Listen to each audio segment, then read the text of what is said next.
Welcome to another episode of Mike's Money Picks. Today on the podcast, we've got a special edition episode coming your way because we've got a unique situation going on in college football. There are two games taking place on Sunday, August 31st. So we're going to break both of those games down, tell you everything you need to know about them, as well as how to build some winning lineups for DraftKings and FanDuel for the two-game Sunday slate. Now, also, since, we're kind of in the middle of week one Saturday, kind of one of the biggest kickoff weekends in college football history, before we dive into the Sunday games, we are going to do a quick kind of takeaways, recap, and analysis of Saturday from both a macro college football perspective as well as kind of individual DFS perspectives as well. We're going to be kind of hopping around, just looking at the biggest games, the biggest players from week one, and kind of recapping everything for you. So that way you just kind of help you know what's going on in case there was something you missed, in case there was something you didn't catch, and just help keep you guys prepared and informed as we head into the rest of the season. If you're not interested in the recap and takeaways, check the time codes on YouTube or on the audio feed and just scroll over to the Sunday games because you can absolutely do that if you want to. But obviously, if you want to hear me talk about college football, you're more than welcome to do so as well. So let's go ahead and take a look at the scoreboard and talk about what happened here in week one of the college football season. All right, so before we dive into the Saturday action, there was some really high quality games going on Friday. Not the Charlotte app game, which was the one I was primarily watching because my alum Charlotte 49ers did not play all that well, did not look all that good, and it might be a long year, but there was some really good games going on. First off, we had a battle in the SEC. Well, let me rephrase. We had a battle between the SEC and the Big 12, between Auburn and Baylor, and that was a very good offensive football game. Baylor, I think, is kind of about what we expected, except for the fact that they really spread the wealth around to their receivers. Cole Wilson, Ashton Hawkins, Josh Cameron, and tight end Michael Trigg all involved, with Cole Wilson being the one that had the big day. That might be a situation that might be kind of frustrating for DFS, is trying to figure out which Baylor receiver goes off. But the good news is it was fairly condensed to those four guys. From the Auburn side, I really liked what I saw about them. The offensive line, I thought, looked really good. The defense, I thought, was decent, but I was really impressed with Jackson Arnold, not because of his arm, but because of his legs and how Hugh Freeze utilized Jackson Arnold's legs. Ran for 137 yards and 2 touchdowns in that game. It looked very much like the Hugh Freeze Liberty offense, where we saw a lot of mobile quarterbacks. We saw just a lot of usage in the quarterback run game. And I thought it was a really good scheme. I thought they prepared really well to attack what Baylor was doing defensively. And I think Jackson Arnold is going to be a guy that you're going to want to keep on your radar on DFS slates because of the rushing upside that he's going to provide in this Hugh Freeze system now. Also really enjoyed the Georgia Tech Colorado game. I just really like Haynes King, y'all. Haynes King is a dog. Like, just you talk about a guy who's absolute gritty warrior, laying it all on the line for his team. They had 3 early turnovers, and it still kind of felt like they were the better team. They were consistently moving the ball, moving up and down the field. And then the second half, they kind of pulled away with a game-winning drive from Haynes King, ending with a rushing touchdown. So on the Colorado side, Caden Salter didn't look great at quarterback, but I wouldn't say he looked terrible either. He's kind of like what he was last year at Liberty, if I'm being honest. And the problem is that I don't really think we're going to be able to trust any of the Colorado receivers anytime soon in DFS, because that offense is just going to be very much geared towards Caden Salter's running ability, and it's going to be dink and dunk in the passing game.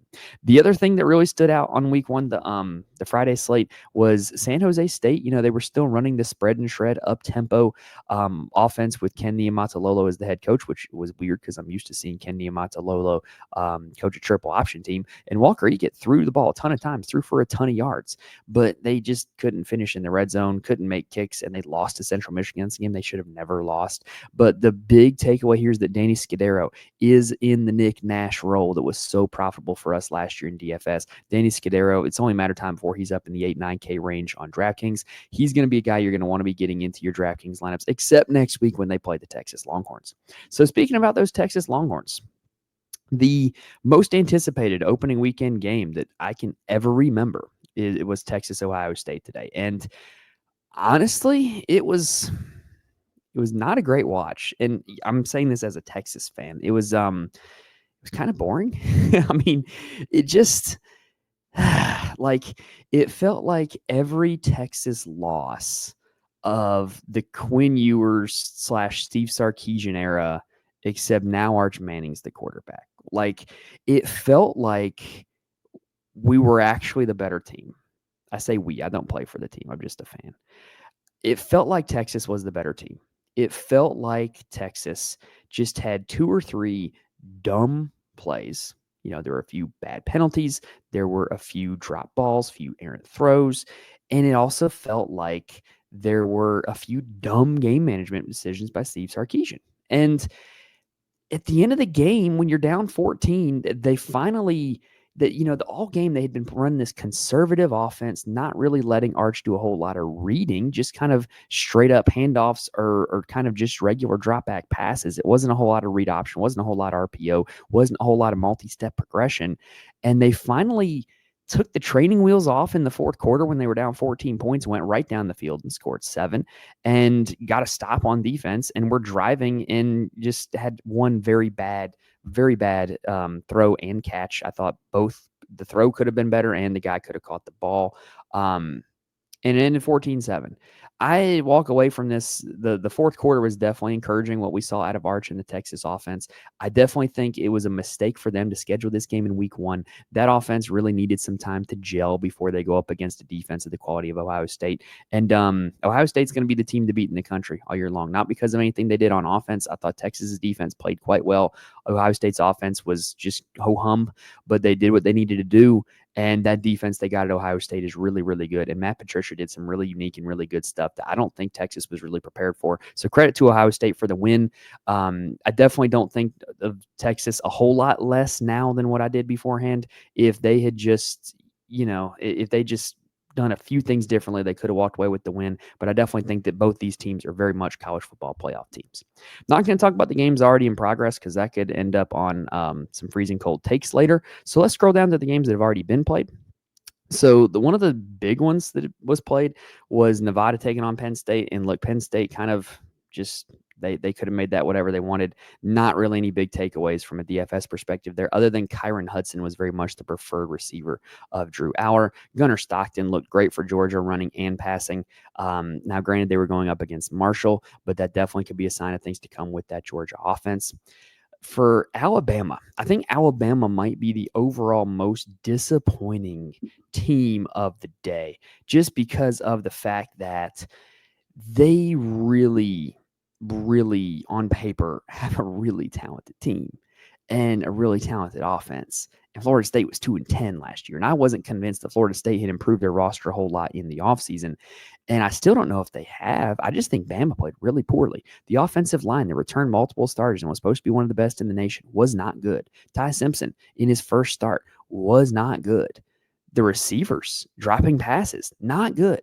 Like, this was just a whole lot of red flags for Alabama. And credit to Florida State, credit to Gus Malzahn. They really designed a good offense around the skills of Tommy Castellanos. He looked as good as he's ever looked playing college football.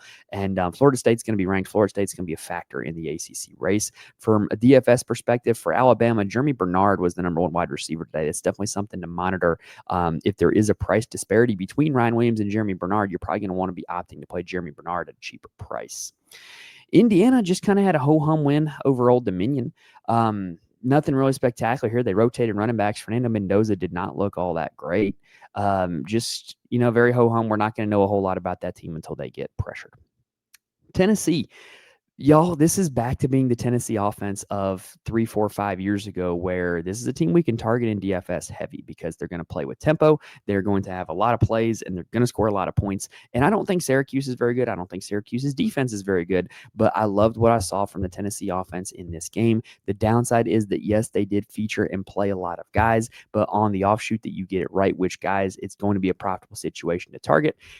And on the Syracuse side, I didn't think Steve Angeli was bad. The one thing I did find surprising, though, was the usage of the receivers. Jonte Cook is very clearly the wide receiver 1 for this team moving forward. And the running back, Yassine Willis, is definitely a guy you're going to want to be playing in DFS.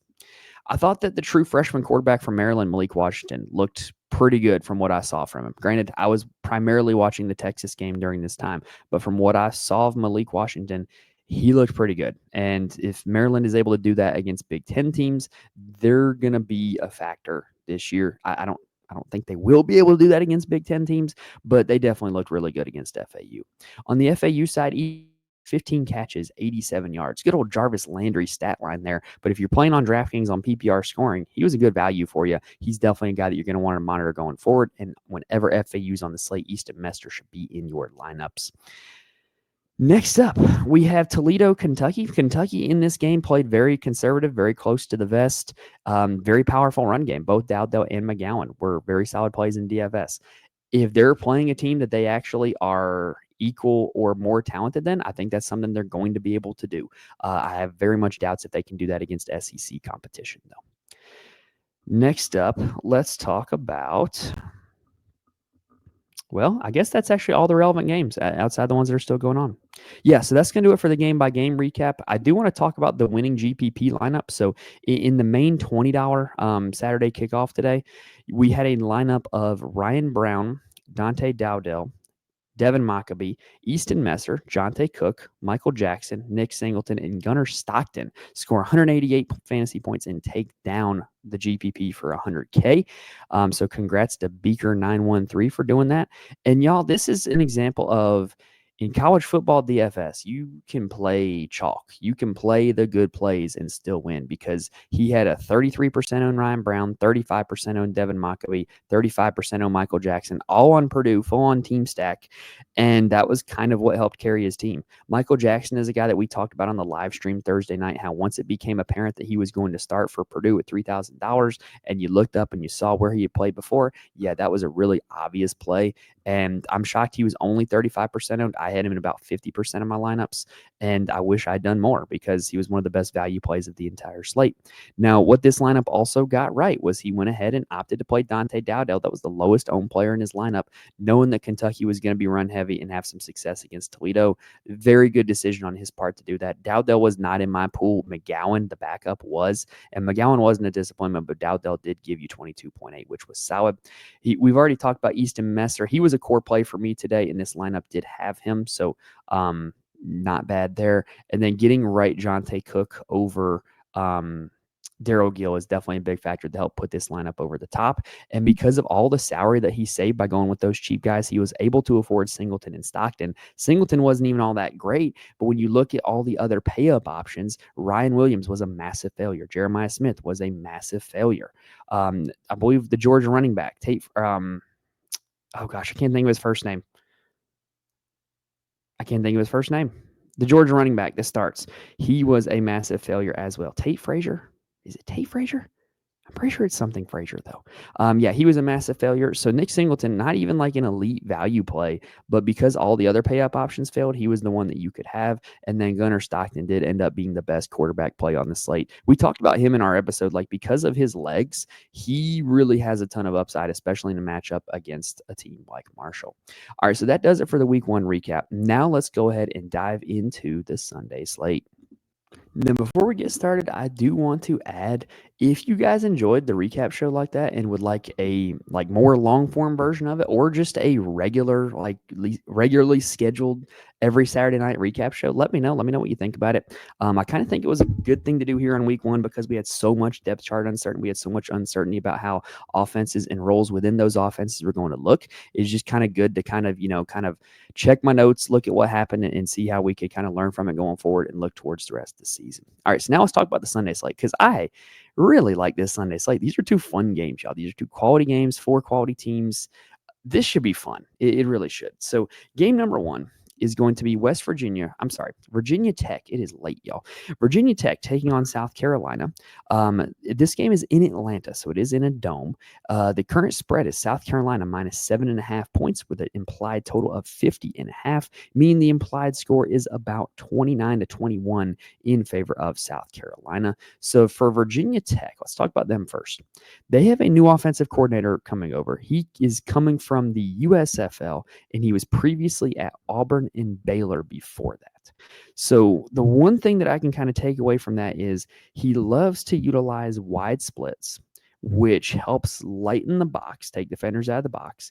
And actually, people think the wide splits are utilized to help the pass game. No, it's actually used to help the run game because it makes reading RPOs very easy. It creates horizontal spacing. It also, like I said, lightens the box. So it really helps the QB run game.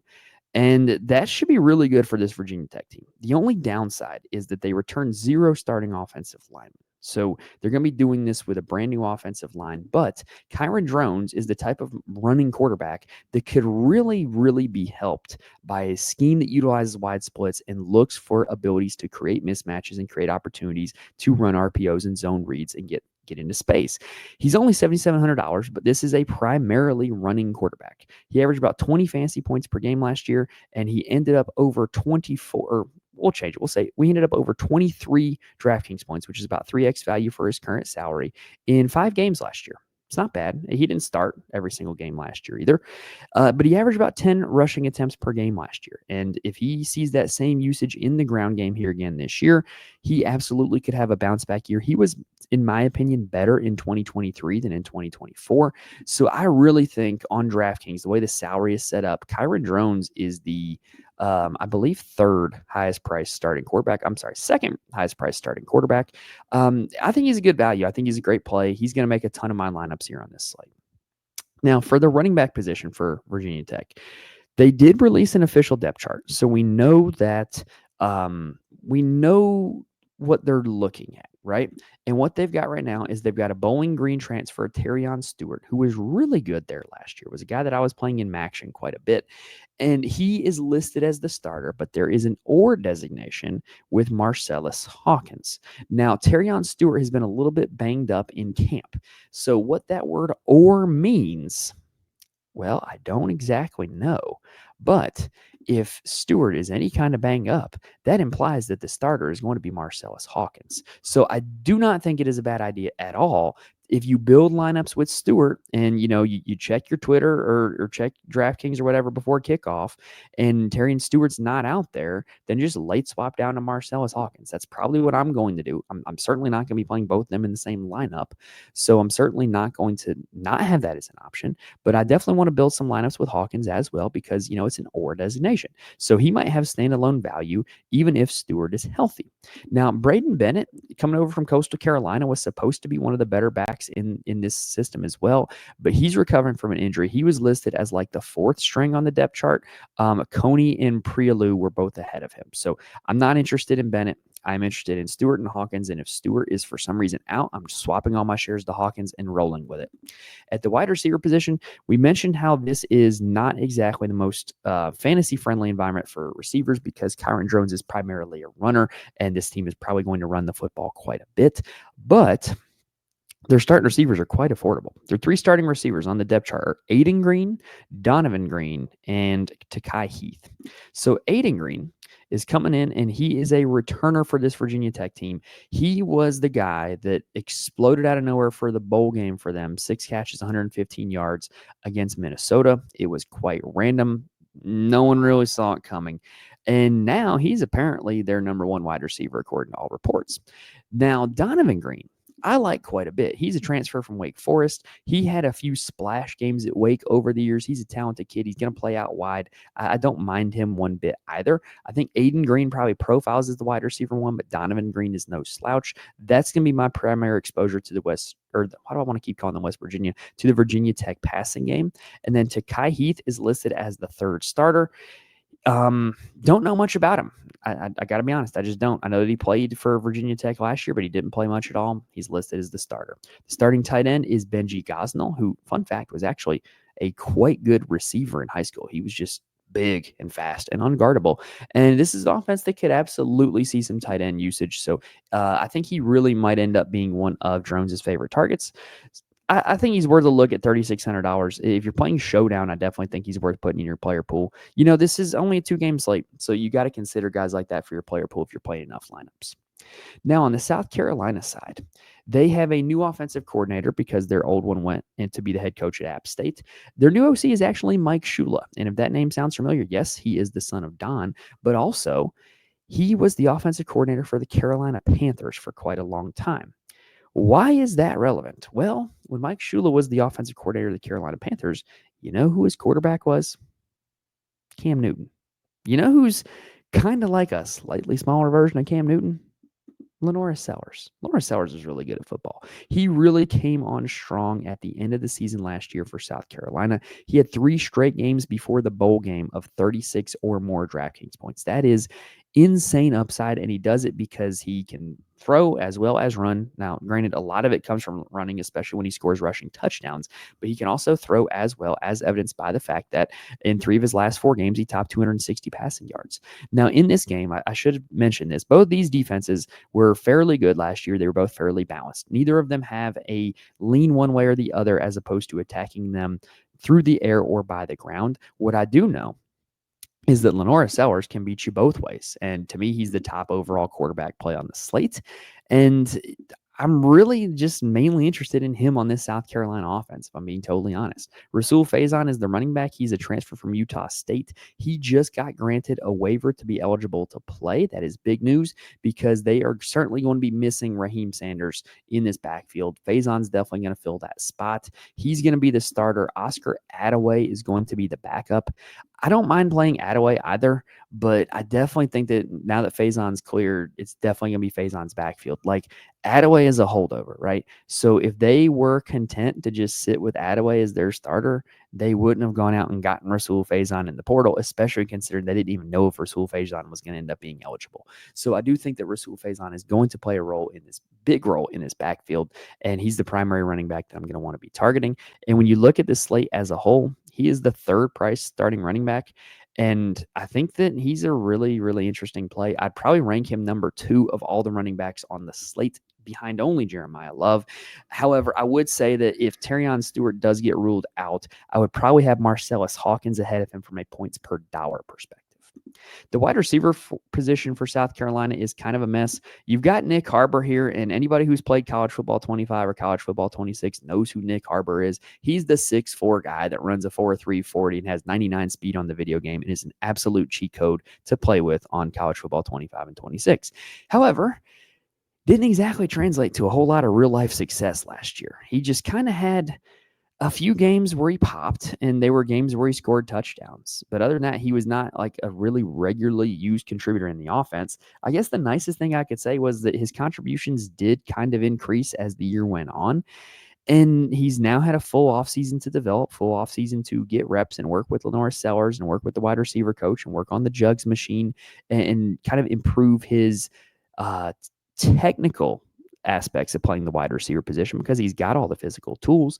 And so it would not shock me if Nick Harbor came out and had a big game. It would not shock me if Nick Harbor came out and had a 2 fantasy point game. There's a big range of outcomes here just because he is a guy that is such a physical freak, but does kind of lack the refined technical skills of the wide receiver position. And you just can't guarantee that he's going to have a ton of volume or a ton of success for that matter. Now, the other starting receivers here are supposed to be Mazio Bennett out of the slot. We did not get a depth chart for this team, so I am assuming a little bit here. They like him quite a bit at South Carolina. I think he's worth a pretty good price tag. I would rather play him at 4,300 than Nick Harbor at 5,500, just my personal opinion. And then Jared Brown, who played last year for South Carolina as well, was a Coastal Carolina transfer, got banged up, saw inconsistent usage last year. Not really certain he's going to have a huge role. To me, the preferred play would be Mazio Bennett, but you can absolutely play Sellers unstacked because of what Sellers does with his legs and his ability to really spread the ball around. Michael Smith is the tight end. He has got NFL caliber size at the tight end position, and the tight end last year, Simon, did end up leading this team in receptions and yards. So I think there's merit to playing Michael Smith in here for this South Carolina team as well. Game number 2, which ironically has the same exact over-under as game number 1. I have never seen a 2-game slate where they both had the same exact over-under. Now, the spread is a little bit different. In this game, Notre Dame is heading to Miami to take on Miami. There is a chance that there is rain for this game.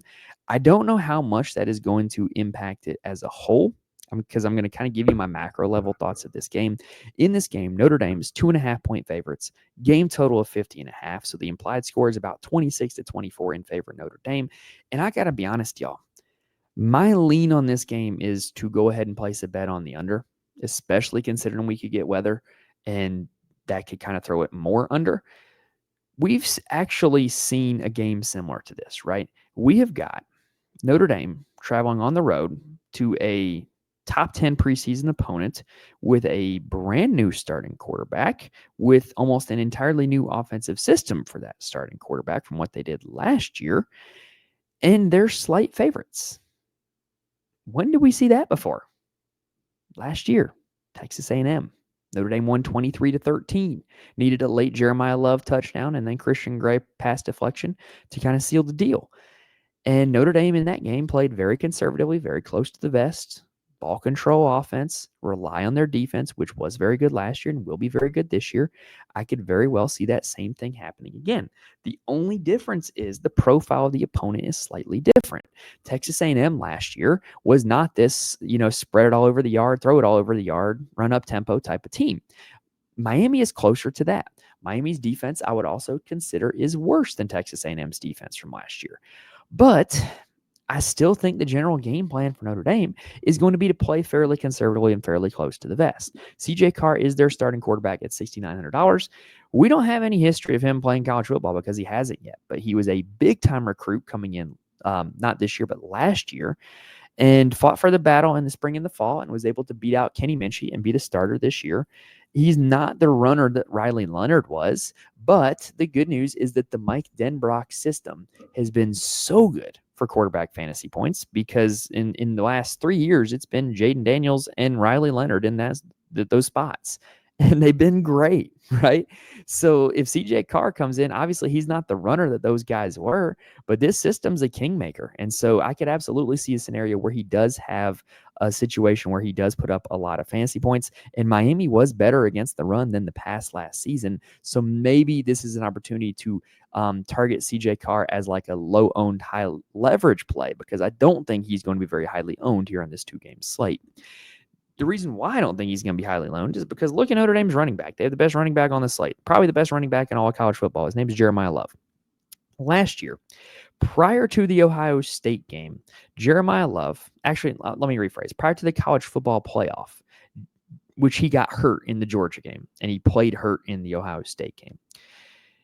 Jeremiah Love had scored a touchdown in every game, which meant that he got into double-digit fantasy points in every single game and was over 20 DraftKings points more often than he wasn't. And there were some slates where if you played him, he won you the slate. He's really good. He's got breakaway speed, so if he does get past the first-level defender, he can break off long touchdowns. It's what he did quite often last year. He's clearly the best running back play on the slate, and I got to be honest, y'all, even though he's 8,500 on DraftKings, I'm still going to play him in like 80% of my lineups. Maybe not 80, maybe 75, because he's just that good. This is not a bad matchup. Notre Dame's offensive line is returning 4 starters. It was already very good last year, and I think this is just a great spot for him. And if I'm not going to play Jeremiah Love, I want to play the other 2 Notre Dame running backs, because this is a 2-game slate. So there's very few opportunities for leverage spots or for ownership discounts. And so what you can get if Jeremiah Love doesn't have a lot of success, and I do think generally that Notre Dame is going to run the ball quite a bit and play pretty conservatively, then why would I not play one of the other 2 Notre Dame running backs? Jadarian Price is kind of the 1B to Love last year. He didn't trail Love by that much in terms of total carries. He did in fantasy points, but not in terms of total carries. He is a guy who is a pretty good football player, and on most teams, he would be the starter. And so if you're looking to fade Jeremiah Love, then it makes a lot of sense to play Jadarian Price, because if Love's not having success, it's likely the Price will. Price could also vulture some touchdowns, which he did last year. Aeneas Williams is the total opposite of Jadarian Price. He is a very speedy pass-catching specialist running back. So to me, if you think this game shoots out, if you think that Notre Dame has to play from behind, to me that makes a lot of sense to play Aeneas Williams. And that's going to be the primary situations of which I would want to target him. In a 2-game slate, you can very much build your lineups in a narrative-based fashion. And so if you're building a lineup where you're playing a lot of Miami guys, you think that the game shoots out, or you think that Miami has a lot of success, play Aeneas Williams, because it's likely that Notre Dame's going to be passing the ball a little bit more as well, and that would lead to more usage for him. But this is a running back trio where I don't do this often. I'm probably going to play all 3 of these running backs in my player pool here on this slate. I don't do that very often at all. I really don't. But this is probably the best running back room in the nation. This is like salt and pepper and cinnamon, or this is like Batman and Robin and Alfred. Like, I can't really think of like a good example of like a trio, but like y'all get my picture, right? Like LeBron and Wade and Bosh. Like this is like a big three at the running back position where you just have three guys that they all have a unique role and there's situations where they could all pop in a 2-game slate. I'm absolutely going to get exposure to all three of them. Y'all, what's the best trio I could have used for that? There's not really a very common trio that I could think of off the top of my head. Anyway, the wide receiver position for Notre Dame. This is where they totally overhauled the room in the spring. So Jaden Greathouse was the breakout star of the college football playoff. Last 2 games against Penn State, 26 DraftKings points, almost 34 against Ohio State. He was great in those 2 games. Here's the issue. He's listed as an or starter here for week 1 with Will Pauling, transfer from Wisconsin, who was pretty good at Wisconsin. We played him quite a bit when he was at Wisconsin. And also, he's coming over with his wide receivers coach from Cincinnati back in the day. So Will Pauling, familiarity with the coach. Everybody seems to love him. I just don't like the fact that he's going to be taken away from Greathouse because Greathouse was the guy that I wanted to play, right? They're both probably going to make my player pool because I think they're both very affordable and they both have a ton of upside. Greathouse, given what we saw from him out of the college football playoff. Pauling, given what we've seen from him in his career out of Wisconsin. The other 2 guys that are going to start are Malachi Fields, who had a very solid season, 800 yards last year at Virginia, which was a dumpster fire of a team last year. He's going to be like your dependable, always open possession wide receiver. I think he's at a reasonable price tag. It's to be determined how much volume he's going to see, but I do think he's playable. And then Jordan Faison, the guy who also doubles as a lacrosse player, had some pretty good games near the end of last season. He's also listed as a starter as well. All of them going to make my player pool. Like I said, I don't think Notre Dame passes a whole lot, but they're all cheap, and they all have scenarios where one of them could go off, right? So I'm probably not going to play like more than one in the same lineup, but I'm definitely going to be getting exposure to all 4 of those guys. Eli Raridan's the tight end. I think he's a little overpriced, but I think he's worth a look as well, especially if you're playing the showdown slate. On the Miami side, they didn't do us any favors. I couldn't find a Miami depth chart, but the good news is it's not complicated. Carson Beck's going to be the starter at quarterback, and this Miami team returns the same OC and head coach as last year. They ranked 23rd in the nation in pass rate last year. They also had a very good offensive line last year, and I expect that to be the case again this year. And so you got Carson Beck, who's coming over from Georgia. And Carson Beck, there were a lot of Georgia fans last year that were like ready to see him go. That just didn't like him, not a fan, wasn't playing his best. And they were just like, adios, like we're moving on. We can do better than this. And I think he got a bad rap for last year at Georgia, how bad the offensive line played after they suffered a few injuries and how bad the wide receivers played. There was a ton of drops among those Georgia wide receivers last year. Now, granted, Carson Beck was used to playing with Brock Bowers and Ladd McConkey. Guys at Georgia last year were not that. The guys at Miami this year are not that. But when you think about what he did when he had McConkey and Bowers, it was everything in the middle of the field. Everything was like crossing routes, like rhythm routes. I definitely think that the Miami offense is going to fit what he did well in his time at Georgia as opposed to what he did poorly in his time at Georgia. And he's going to have all day to throw because it's a good offensive line. So I think he's definitely worth a look in DFS. He's not my favorite quarterback play on the slate because he's the only one on the slate that is entirely one-dimensional. It's very likely he finishes with negative rushing yards. But all that means is if you play him, you just need to play him stacked because it means that he's sharing his fantasy points with somebody else. At the running back position, this is probably the last running back position that I would rank, the last one that I'm going to target. It's Mark Fletcher, and it is Jordan Lyle, and they're going to split carries close to 50-50. I think Jordan Lyle is more talented. I do. But if it's like a 50-50, 60-40 timeshare, and he's the same price as some other running backs on the slate who have a clearer path to carries, I'm good. Like this is probably going to be like they're probably going to make my player pool because it's 2-game slate, but they're not going to be big parts of it. The wide receiver position, this is where it gets interesting. So we do think we know who's going to start, even though I can't find the depth chart. Josiah Trader is supposed to be the new number 1 wide receiver. He looked pretty good in the bowl game against Iowa State, and they really like what they've seen from him in spring and summer practice. Supposed to be the new number 1 wide receiver. CJ Daniels is a transfer from, sorry, y'all, I'm quite tired. He's a transfer from Liberty and then LSU. He's supposed to start out wide, which to me is not necessarily where you want to play Carson Beck wide receivers. And then you've got the slot, Malachi Toney, who is brand new coming in. Again, like Josiah Trader, getting rave reviews in camp. I think he's the guy I want to play, if I'm being totally honest. $5,100.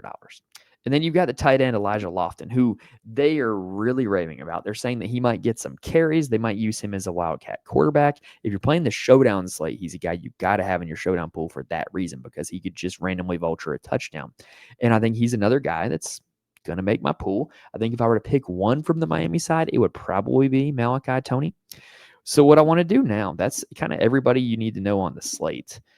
Let me just kind of real quick build like a sample start of a lineup, and we'll kind of see how it goes, and I can kind of talk the strategy.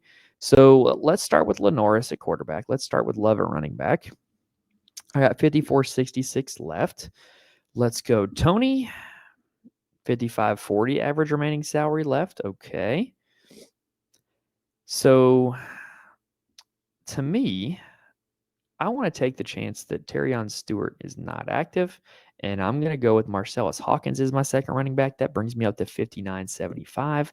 Well, I got to get one of the other starting quarterbacks in my super flex. So let's go with Kyron Drones. Brings me to 5,400. If I stack him with Aiden Green, that brings me down to 5,100, and I can very easily finish it from there, because I could very easily play one of the Notre Dame wideouts, and then either another one of the, or really another one of the South Carolina wideouts as well, and then finish it off with another one of the Miami guys. So yeah, there's a pathway there. That's just kind of my initial thoughts. I don't think I'm meant to end up with Sellers and Drones in the same lineup, but it kind of worked out. But I definitely think that if you like Hawkins and Toney like I do, that definitely opens your ability to get to Jeremiah Love and Lenora Sellers in the same lineup. This is a very fairly priced slate by DraftKings. I'll give them credit for that.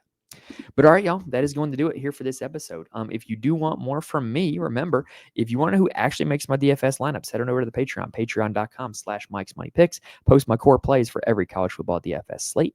And then I'm also in the Fantasy Corner Discord. Link is in the description. If you're watching on YouTube, link is in the audio feed as well. So make sure you check that out. If you're just looking for a bunch of people to talk DFS with, as well as kind of get lineup news from, because we got a whole lot of people in there, and we kind of use the power of crowdsourcing to see if there's any depth chart news or anything like that we can find. It's just a great place to go. A whole lot of memes, whole lot of jokes, just following the game along together once the games start. But before, it's a whole lot of strategy, a whole lot of talking about plays, and it's not just college football, it's other sports as well.